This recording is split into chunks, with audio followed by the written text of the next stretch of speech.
Yeah, hi everyone. So welcome to this video. In this video, we're going to be talking about one of the asymptotic notation, which is Big Theta notation.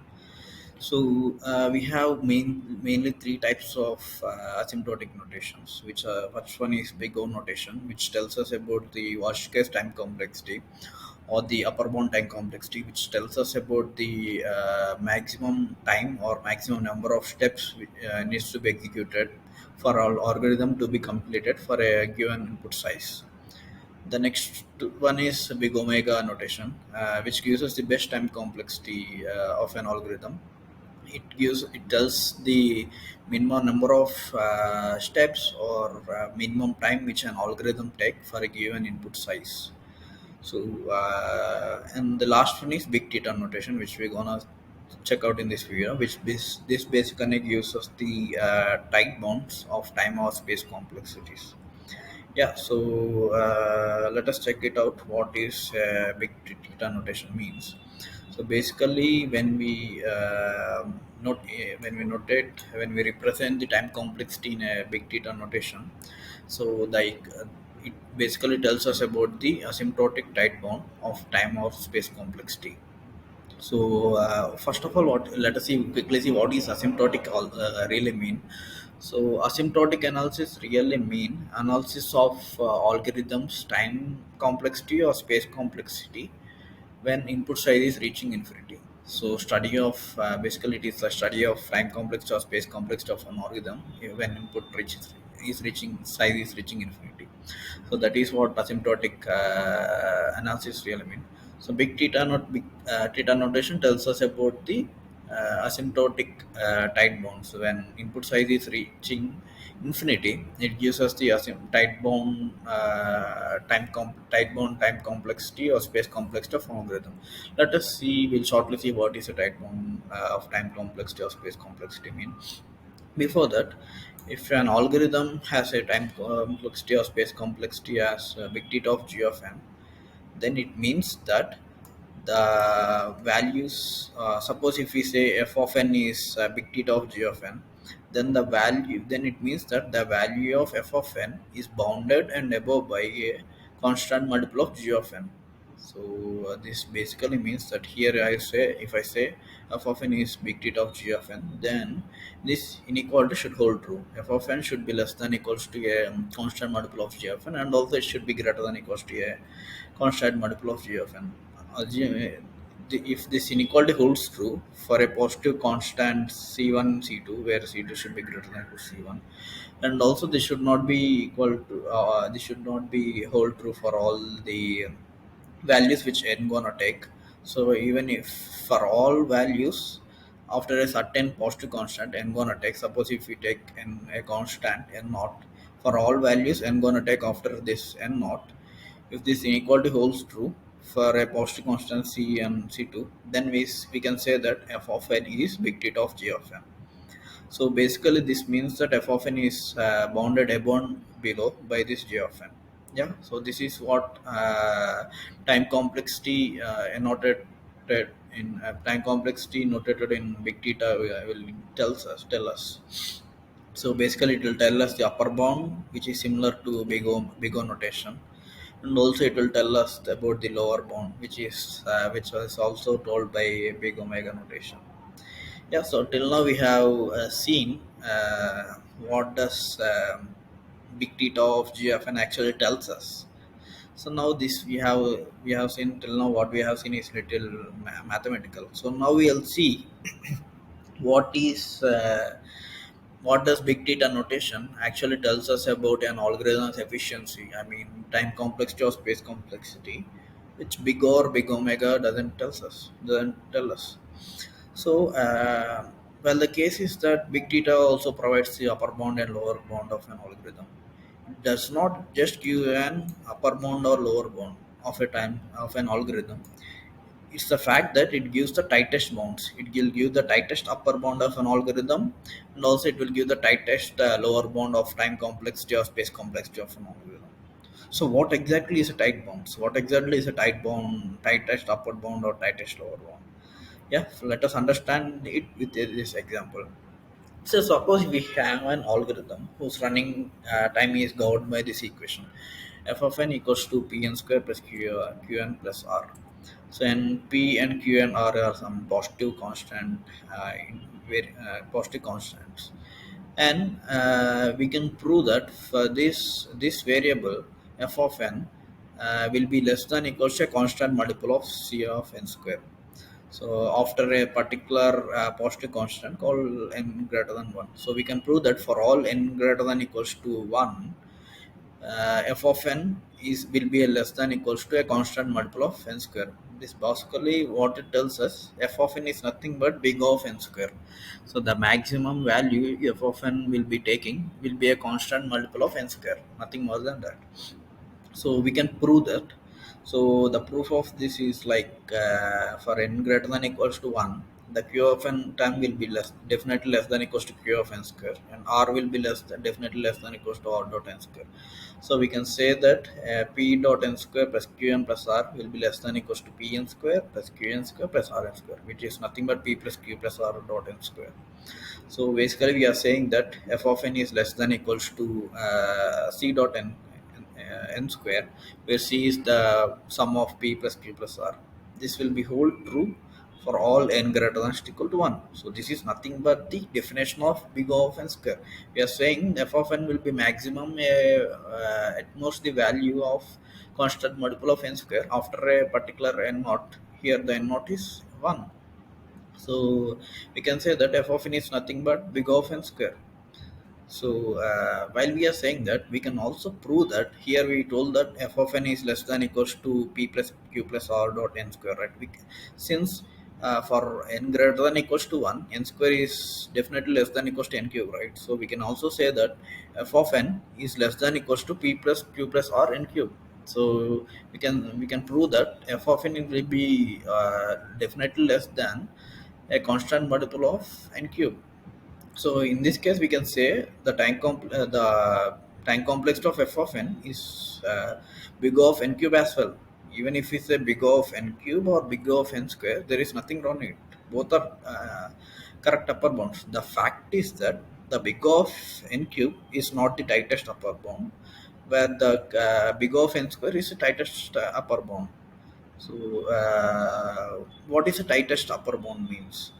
So we can say, suppose if we take this example, we can have said the big of n square is the tightest upper bound, right? So the case is that if the value of this time complexity of this algorithm pn square, if it is really equals to a constant multiple of n square for some value of n, then we can say that this is the tightest upper bound. So in this case, we can prove that for for some value of n, the actual time complexity of the algorithm is a constant multiple of n square. We can prove that. So that's why I have been saying that this is a tightest upper bound. But in the case of n cube, we can never for any value of n except 1, n equals to 1, this value of this quadratic equation will never be equals to a constant multiple of n cube. So that actually the deal breaker here is the for large value of n, this should hold true. For large value of n, if the actual time complexity is equals to the constant multiple of upper bound time complexity function, then we can say that that upper bound is a tightest upper bound. If not, we can it is not the tightest upper bound, it is the weaker upper bound. Yeah. So this is one way of putting it. In other way, we can also say that here we have already seen this equation, right? F of n will be less than equals to p dot p plus n square p plus q plus r dot n square, which will be eventually less than equals to p plus q plus r n cube. This means that f of n value will be definitely less than equals to this n square term, right? It won't be any value between n square and the n cube.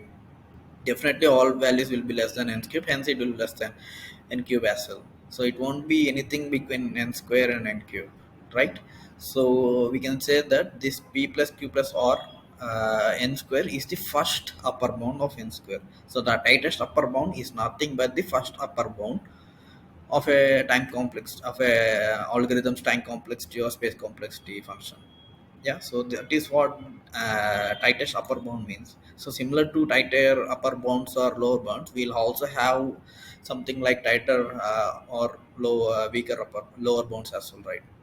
So similar to this, p of n, p n square plus q n plus 1, we can also say that a complexity is like nothing but big omega of n square or big omega of n, because since we can prove that this equation will be less than equals to p dot n square, so eventually this square term will definitely greater than equals to 1 for n greater than equals to 1.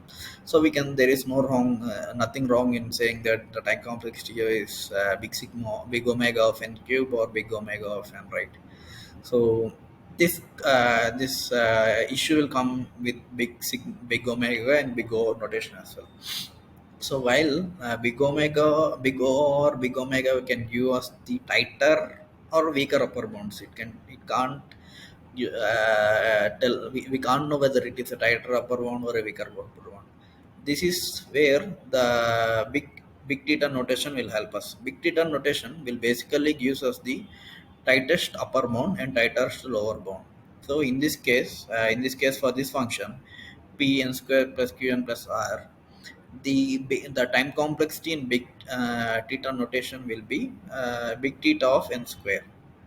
So basically, this n square is the tightest upper bound. So that is what big theta notation will tell us, which big O or big sigma won't give us. Yeah. So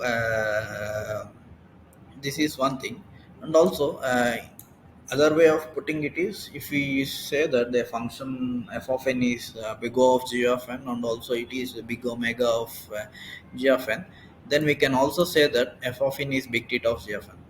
Yeah, this is because here we are saying this is nothing but g, we are saying g of n is nothing but a upper bound of f of n, and also it is a lower bound of g of n up to a constant factors, of course. So then we can say that then it will satisfy this equation, right? F of n falling between a constant multiple of g of n. So we can say that f of n is nothing but big theta of g of n. So in this case, g of n is nothing but the asymptotically tight bond of f of n. Yeah, so let us also see one of the examples. Suppose if we have an algorithm where we have to calculate the sum of elements of a list. So here, the if you calculate it, the time complexity will be like a big O of n, and also time complexity will be like big sigma of n. So since it satisfies both, we can say that the time complexity is big theta of n as well. Yeah, so this is what we have seen till now. First, we have seen what is big theta notation, what does time complexity expressed in big theta notation actually tells us. So then we have seen what does big theta tells us about algorithms efficiency, time complexity or space complexity, which big or big omega doesn't tell us. And then we have seen what is tightest upper bound or tightest lower bound or tightest bounds or asymptotic bonds. We have seen that for larger value of n, if the actual time complexity of algorithm is actually a constant multiple of the upper bound function, then we can say that that upper bound is a tightest upper bound. Or else we also said that tightest upper bound or lower bound is nothing but the first upper bound or first lower bound of the algorithm's time complexity or space complexity function. Then we seen that if f of n is big O of g of n or big sigma of g, big omega of g of n, then we can say that f of n is big theta of g of n.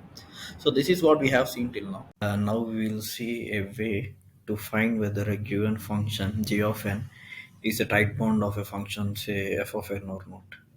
Yeah, so one of the way to do that is to compute the limit of the ratio f of n by g of n when n is reaching infinity.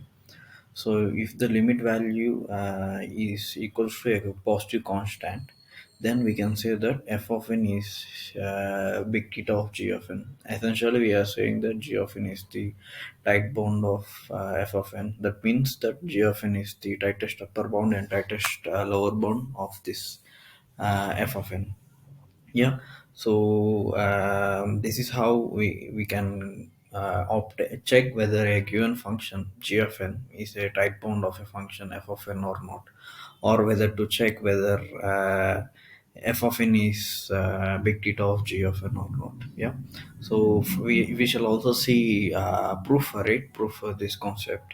So over here, as we have seen, f of n is the function which is representing the time complexity or space complexity of the algorithm, and g of n is the tight bound which we are checking. So essentially we are checking g of f is the term which we want to check, whether we want to check whether this is the tightest upper bound or tightest lower bound or not. Yeah. So here I have been saying that the limit in approaching infinity, the ratio of f of n by g of n should be equals to c. So the c should be a positive integer. So this means that as n is approaching infinity, we in other way we can put it as like this: the f of n by g of n should be approaching c as n is reaching infinity, or else we can say as n is reaching infinity, f of n is approaching c dot g of n. So this is another way of, this is just three ways of putting the same statement. So to prove this, to prove the statement which have declared here, we'll use one of the fundamental concepts used in limits to prove this. So the concept is, suppose here we are saying that limit n is reaching infinity, the ratio of f of n and g of n is equals to c.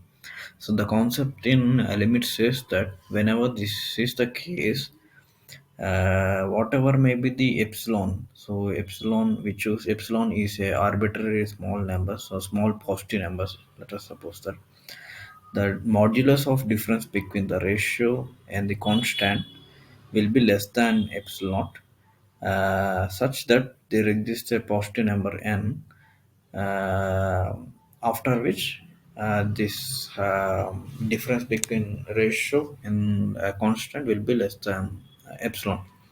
In other way, we can say that the idea of this concept is that here epsilon is the whatever may be the epsilon we choose. Epsilon is, we have to choose a small positive number. So this epsilon will be compared against the difference between the ratio and c. So whatever might be the epsilon we choose, this epsilon, as we are comparing against the difference between ratio and constant, uh, we are saying that after a certain point called n, the difference between ratio and c will be less than the constant we choose. Suppose if I have chosen ep- see epsilon as 0.1, so after a certain value called n, certain value called n, the difference between f of n and c will be less than the value we have chosen.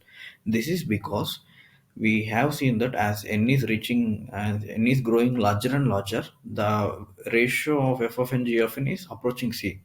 So this means that whatever might be the difference between these two ratio and constant we choose, uh, whatever may be the difference between we choose, it should get surpassed by the value of f of n and g of n. So this gap should not be there.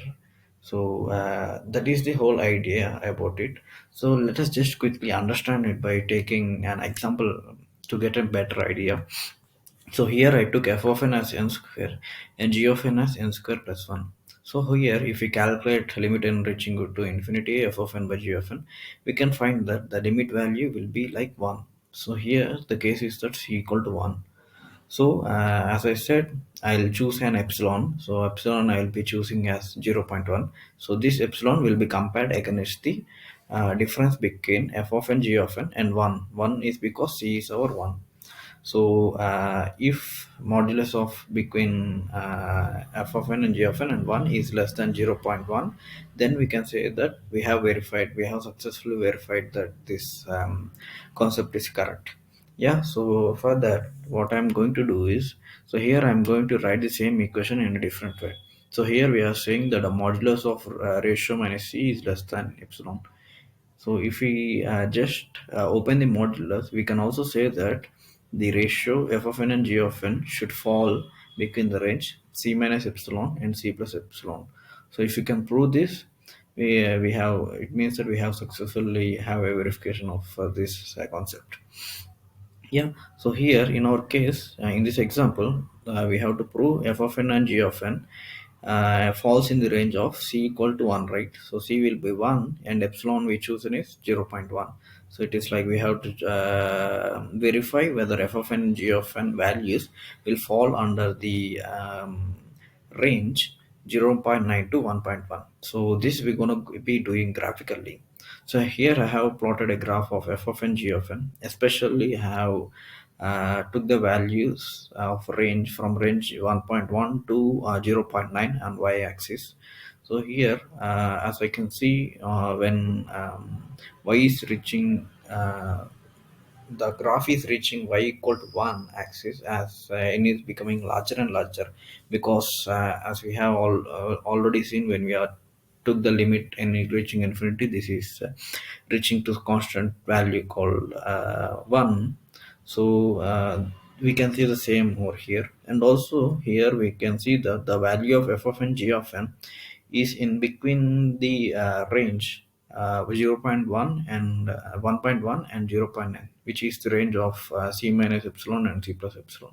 So hence we can say that the this concept has been verified. So the idea of this concept is that here we can see this is the constant green one, the c equal to 1, this is the constant line, and blue is the value of f of n, g of n. So we can see that as n is becoming n is becoming larger and larger, the difference between f of n and c is getting decreased. This is because when n is infinity, the f of n, g of n is basically is limiting to value 1, right? So due to that, the difference between these two will get decreased, decreased, and decreased as n is reaching infinity. Yeah, so whatever might be the epsilon you choose, epsilon is the difference between epsilon will be compared against the difference between f of n and g of n and c. It is not the smallest difference between the two, between f of n, g of n and c, because as n is reaching infinity, the f of n and g of n will get closer to c equal to 1. So whatever might be the epsilon you choose to compare against the difference, it is not the smallest difference between both of them. There is a much smaller difference between f of n, g of n. As n is getting increased and increased, there will be much smaller decrease, much smaller difference between them. So due to that, this theorem is will be correct for most of the scenarios, not most of scenarios, for all the scenarios. Yeah, so basically we'll be using this concept to prove our the statement which we have made. Yeah, so as you have seen, using the concept of limits, we can say that f of n and g of n will be less than equals to c plus epsilon and c minus epsilon. So for any value after n naught, we can say this, because we have said that our limit enriching infinity, f of n by g of n is c, and as per the concept of in limits, fundamental concept in limits, we can say that this is the value which it represents. F of n and g of n should be between c minus epsilon and c plus epsilon, where c is greater than 0 and epsilon is a small positive number. Yeah, so this should be true after a certain point, let us say n naught. Yeah, so basically this is if we multiply g of n on either of side, then we can see that f of n is less than equals to c plus epsilon of gn, and also greater than equals to c minus epsilon of gn. So for all n greater than equals to n naught. So basically this is the definition we have discussed earlier about big theta notation. So since it satisfies this, we can say that f of n is big theta of g of n. Yeah, so this is what the proof of this. So basically the idea is that if we calculate the limit of ratio f of n, g of n, and if it is a positive number, then we can say that f of n is big theta of g of n. So this is what it is about. So we have seen this theorem, and also we have seen what is big theta notation, and also we have seen what is asymptotically upper bound, and we have seen what does big theta notation actually tells us, apart from what big or big omega tells us. Yeah, so this is for this video. See you in the next.